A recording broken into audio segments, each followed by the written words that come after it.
pondo ng bayan at nakawin ang kinabukasan ng ating mga mamamayan. Mahiya naman kayo sa inyong kapwa Pilipino.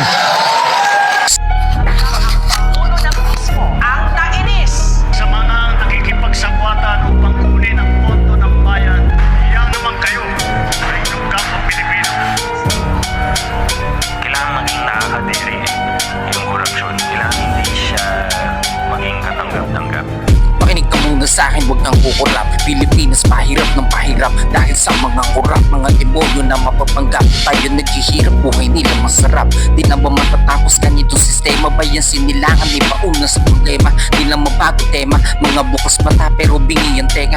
Mga pinuno na sa pagnanakaw pa simuno, ginugulangan pati kapwa Pilipino. Imbis mapaputi lalo pa sumama. Kawawa talaga pag inayaan natin pagnanakaw sa bayan. Kaya di tayo makabangon sa kahirapan dahil sa pamamalakad na di makatwiran, di makatao, di makamasa. Mali nila ay pasapasa. Siguro di na tayo makakaraos dahil sa pagnanakaw na sila nakagapos. Pondo ng bayan at nakawin ang kinabukasan ng ating mga mamamayan. Mahiya naman kayo sa inyong kapwa Pilipino. Uno na mismo ang nainis. Sa mga nakikipagsapwatan upang kunin ang pondo ng bayan, mahiya naman kayo sa inyong kapwa Pilipino.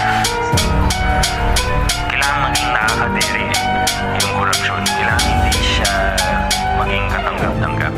Makinig ka muna sa akin, huwag kang kukurap. Pilipinas pahirap ng pahirap dahil sa mga kurap, mga demonyo na mapapanggap. Tayo naghihirap, buhay nila masarap. Di na ba matatapos ganitong sistema? Ba yan sinilangan, di ba una sa problema? Di lang mabago tema, mga bukas mata pero bingi ang tenga. Mga pinuno na sa pagnanakaw pa simuno, ginugulangan pati kapwa Pilipino. Imbis mapaputi lalo pa sumama.